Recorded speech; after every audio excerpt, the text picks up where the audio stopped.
Welcome back. Today we're doing a little bit of a decorating video. This is actually for my Sim story, and then nothing came.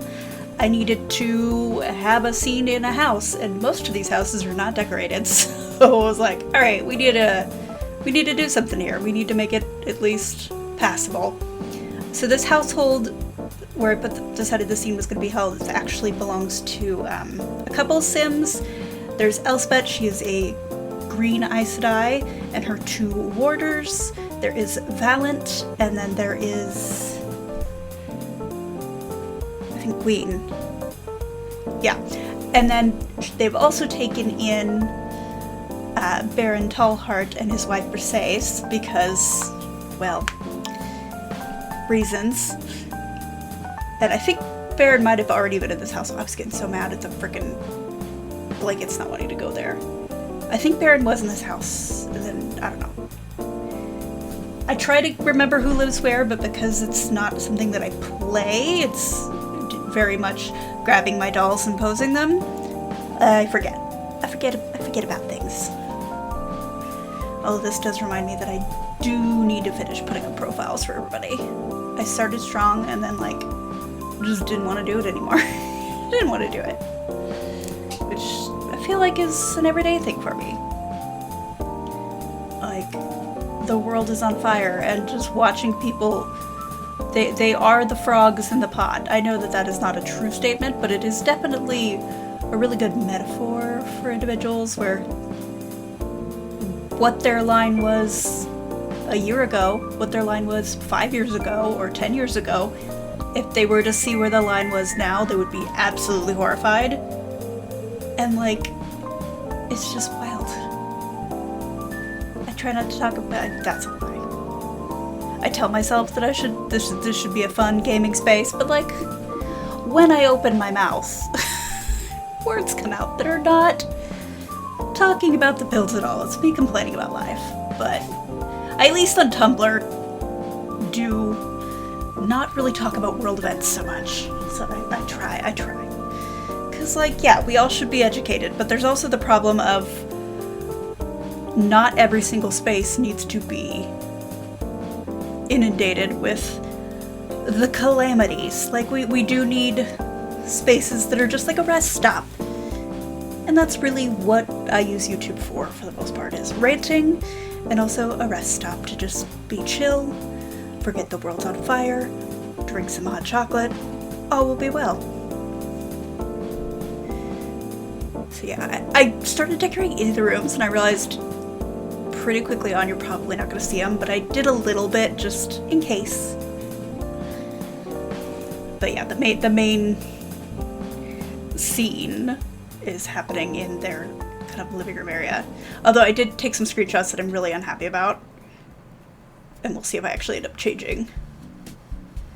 I didn't think about what the two would look next to each other, and then I went to schedule them and was unhappy about it. I might just split it into 2 posts, but I hate doing that. I'm learning a lot about storytelling in The Sims and, like, how to really do that effectively, I guess, because throughout all the years of me playing Adiran and everything else, like, I rarely used pose boxes. It was mostly just in-game actions that I would frame in a certain way. And needing specific shots to the point of almost... I'm not quite, like, drawing out a bunch of cards where everybody's at, but, like, I at least have an idea. It makes me really think about framing and how am I going to take this shot and make it work, and it's been interesting. The storytelling part itself is fun, but it's also different in blog format, because like, some of it's just no sentences, just images, and it's deciding, like, okay, what is this, when is this show, when is this tell, whose perspective am I telling this story from, and what would their take be on it, and are they a reliable narrator? Like, I overthink. I am the queen of overthinking. This is why I limit myself when it comes to being, like, a DM for things, because even when I'm in a module that is a fully created world. I don't have to create anything. I do. Characters exist that were not there before, and it's interesting. Although, speaking of that, I might actually be doing my first live stream, live blog, like, Pathfinder game? Similar vein to Critical Role, but obviously I am not a professional voice actor. But, like, it's an interesting opportunity. I don't know if it's gonna go through, but I'm excited. And I actually get to play Pathfinder with my current GM and a fellow player in that table. And it seems like it's gonna be more role-playing based. So, I'm excited. What else happened? I got a shillelagh. That was fun. I actually learned that shillelaghs weren't what I thought they were. Or rather, I think, honestly, shillelagh probably means stick. Because when you look it up, there's a variety. There's like a little cudgel, which is what I thought it was. There's like this weird cut-off top of a cane. There's a big stick. Like, there's a variety. And I'm not going to look it up if it does mean stick, because I'm choosing that it's like non-bread, which is bread. I'm choosing to believe it's one of those scenarios. But yeah, I got one of the ones that looks like a cut-off cane, and I mostly did it because in one of my online groups that I play in, there's a character who is a lizard man called Brax, and he uses his shillelagh a lot. And I was like, well, I need this in my game room in honor of Brax the Lizard, because Brax the Lizard and my Owlin unintentionally cause a lot of chaos. Because Brax grew up he was raised in a swamp, he lived in a swamp.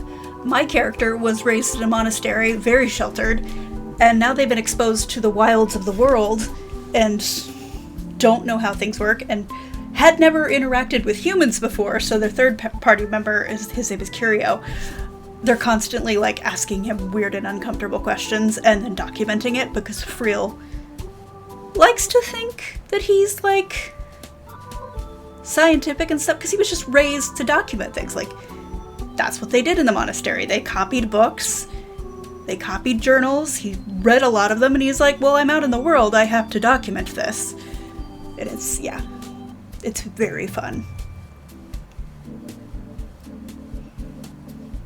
What else is happening? Now I'm just on D&D things. Or role-playing things, whatever. I do need to prep the walls tonight for wallpapering, and I'm not excited about it. Part of me just keeps going, well, technically on these walls, I'm hanging alligator textured wallpaper, so does it really matter if the wall is smooth? And I know that it matters. I know that it's an adhesion thing, but like, you know when you're feeling lazy, and so you just try to start coming up with excuses to be lazy? That's currently where I'm at, and I'm trying to do everything but get my little trowel and do the wall. And it's not even a big wall. Like, it's a fairly small wall that I need to do. But it's fine. I need to wallpaper 2 walls in my office, and then the hallway.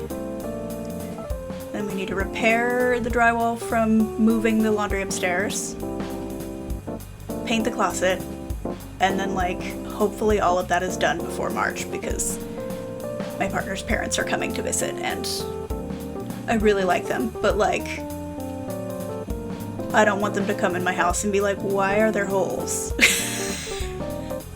I want to impress them. Because they're really nice people, but, like, very honest. Very honest. And they're not wrong. And so, like, it's good to have people like that in your life. And then invite them over every now and then. Just so that when you realize they're coming, you realize the way that you've been living. And either it's fine, or you're like, oh, I gotta fix some situations here. And yeah, I definitely need to at least have the house in a livable state. I mean, it's fine. It's just we've been doing construction projects. We installed all the lights. I called somebody to get an estimate to repair, because there's about 6 by 6 squares cut out of drywall in each of the rooms from where they moved the power from the outlet to the ceiling. And and I just didn't want to do it. There's not studs in any of them, so I already know that's a pain in the butt to fix. I know how to do it. I just didn't want to. Got a quote. The quote to repair the drywall, because I also included the closet, because why not, was $2,500. To make 2 dudes crawl around in my blown insulation attic and put in 4 lights with all kinds, or to 5 lights with all kinds of weirdness, because the wiring in this house is wild, that was little over $3,000. And like, I respect hard work. I do. I was happy to pay way more for the lights. That's just what they bid, and so I said sure. Because I don't want to crawl around in loose insulation. No thank you. But $2,500 to fix little squares, when a sheet of 8-foot drywall is like $13. And it's maybe 2 hours of work. I could not justify that, and I was honestly a little mad about it. I think he just didn't want to do it, so he bid real high. But like, just tell me you don't want to do it. We had that with our landscapers, where we had a tree die, and they just bid super high because they didn't want to deal with it. But anyways, I foresee me fixing drywall in the future, and I don't want to. It's not even that. It's just annoying, and it's tall, so there'd be a ladder. I don't know. So yeah, this is basically the room you will be seeing in the future. Thank you so much for joining me. If you like this video, please give it a like. It really does help, and I will see you in the next one. Bye, guys.